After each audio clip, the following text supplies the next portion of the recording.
Life feels like a constant game of catch-up at times, especially when you are busy, living by the motions, and are really just taking it day by day.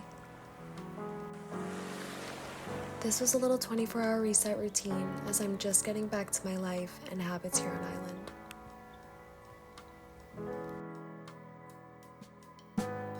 Welcome. Thank you so much for taking the time to be here again and to join me.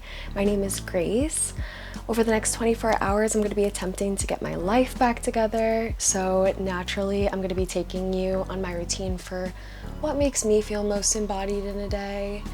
I feel like these clips might come off a little bit mundane, but I find these videos pretty comforting and hopefully it'll be just as comforting to watch. Let's begin. So usually I will bring out multiple bags for the day, just depending on what I'm doing, but today I'm going to be stopping home after errands, so I really only need the one. This is my go-to. It's my favorite. I am so blessed my grandma gifted it to me about a year ago when I was on the hunt for a good leather bag. But I wanted to take this time just to kind of show what I bring in my bag. I'm always so intrigued to see what everybody keeps in theirs and to know what your essential items would be. What it looks like. Headphones, chapstick, scents. This one is from Jules and Gem. Rose water, I feel like is pretty straightforward, and perfume, and just like clips and a pencil. Also, just always carry an EpiPen on me, and I am so lucky to have really not had to use this at all this season, but I just always keep it on me as a necessary precaution. You never know. Then I also, something you'll always catch me with is a planner. I always will have a written copy, just pen to paper, and then I'll also always keep a digital copy. Also, I always have a book with me. Right now I'm reading Wicked, and I'm reading it with my best friend Bing, and I don't know if you just ever find yourself in moments where your brain is so bubbled and you just get anxious for keeping up with people. This is a great way to always have something to debrief on, always have a connection to meet up every, couple days, every week or so over the phone and just kind of discuss what we've been reading. And then that naturally just will connect into so many other trains of thought that we may not have had otherwise, or just holds us accountable to keep in touch and have similar things to discuss. So I have been really enjoying this. This has been just a fun thing to incorporate in my adult life, and also something that I'm trying to do with more of my friends in the future. But yeah, so I'm just setting up this bag to go, and then I'm gonna go on a quick walk and then we'll go from there.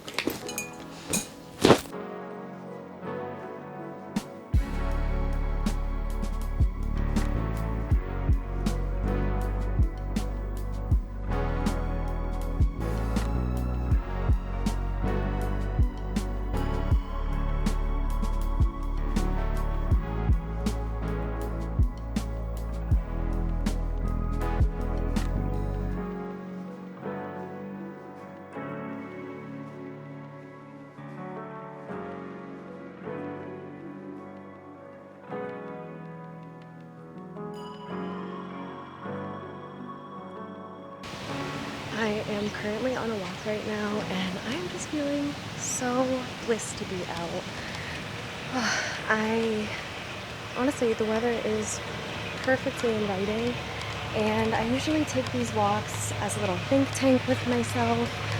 I would like to say I'm a pretty intuitive person and consider myself an intuitive being, but more often than not, I find that I'm not acting from that space.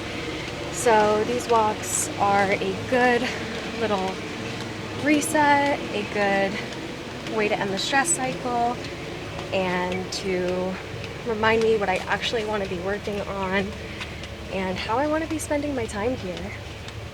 I remember such a while back I was listening to this podcast. I think it was The Skinny Confidential.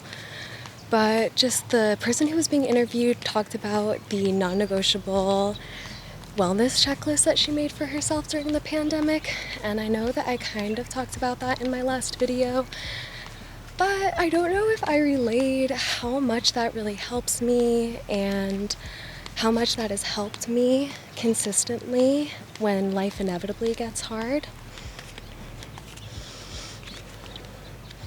Take my slippers off. But yeah, when life inevitably gets hard, I just always return to that. And Gray's mental health checklist is going to look different than everyone's, but it's what works for me. And I would constantly hibernate through hard seasons and take on only what I felt like I could at the time.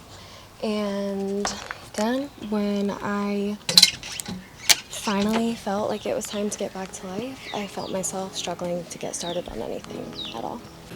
So today, we flip the script, we make our little lists, we show ourselves some love and kindness.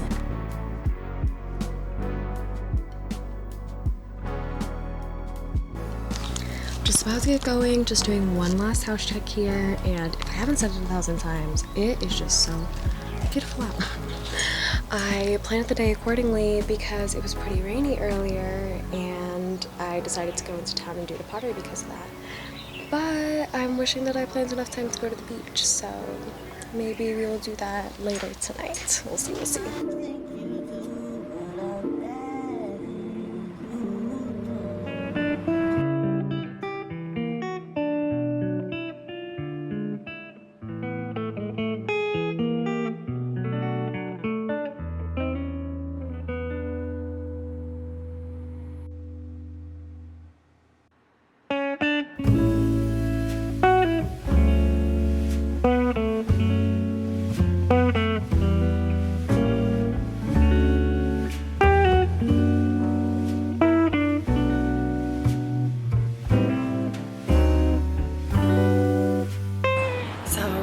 I'm leaving the pottery studio. I am nowhere close to where I want to be, but I have to get home because I need to run some errands and get ready to do Japanese class online tonight, so that's the flow.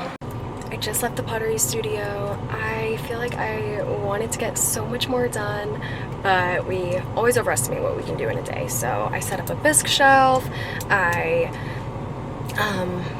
just filed that order and then organized our shelf. So really simple, but that was the day, and now I am running home to do some errands and hopefully make it home in time for my Japanese class.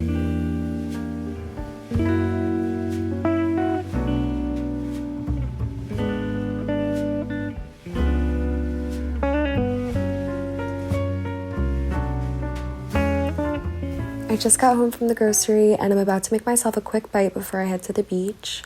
Having severe food allergies and living on an island the last 6 years, I feel like I found a pretty decent balance of what to get at the grocery store and what to get locally.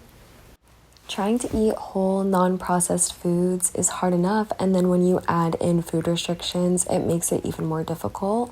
So I find aiming to get all of my meat and most produce from a local provider here that partners with farms in my area. They just make everything so convenient, and then I can just take out the guesswork of where my food is coming from. And then from the actual grocery market, I will get any canned goods, the dairy-free yogurt I got today, any snacks, and also milk, which why is it so hard to find dairy-free milk that isn't a million ingredients? Anyway, these are usually the base ingredients for my fridge, and then we'll make my meals with these throughout the week.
just finished my dinner and it was literally a kale soup of just chicken broth, kale, white beans, olive oil, salt, pepper, bay leaves, kind of seasoning of choice. But yeah, I am just so thankful for the day. And look at how cute this little mic is. I got it to hopefully improve my sound quality, and it just has the sweetest little puff ball on it.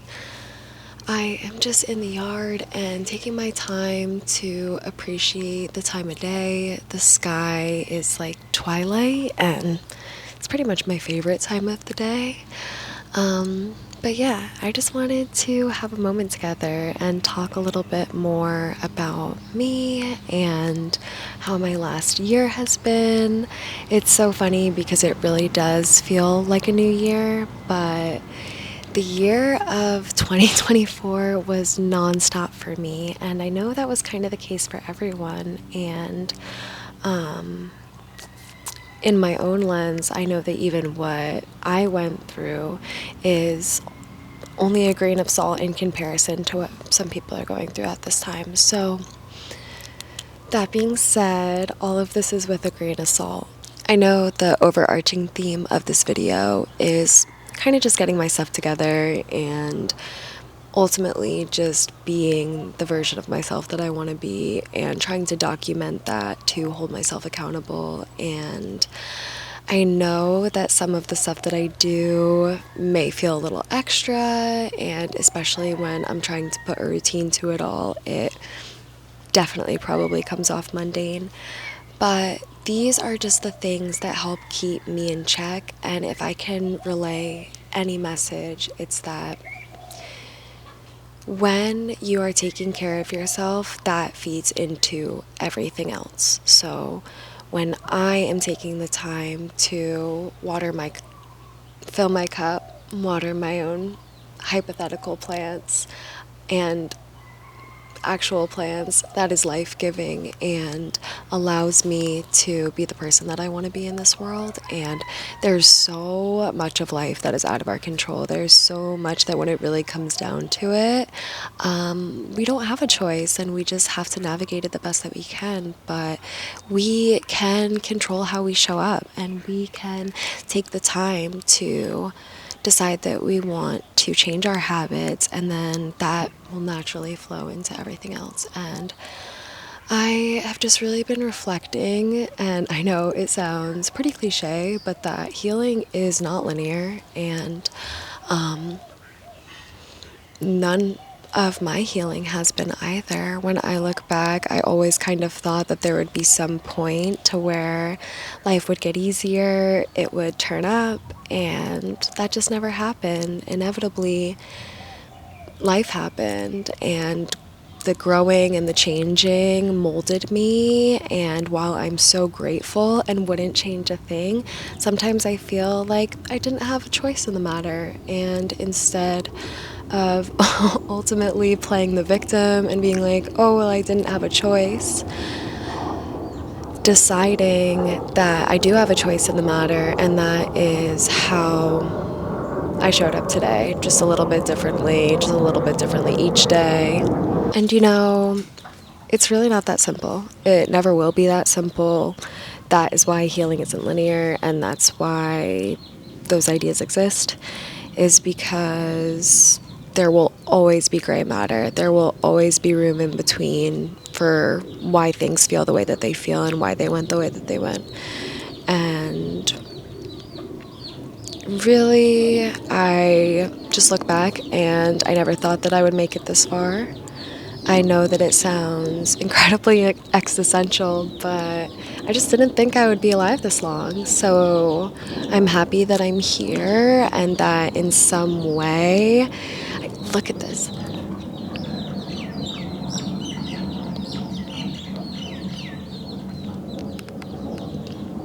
And that I get to witness that, and that I get to see baby chicks in my yard.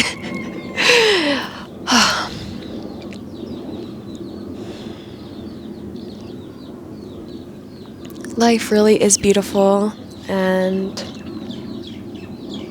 I just feel lucky to be a part of it. Thank you so much for taking the time to be here with me, and I'm going to take this time to send some healing your way.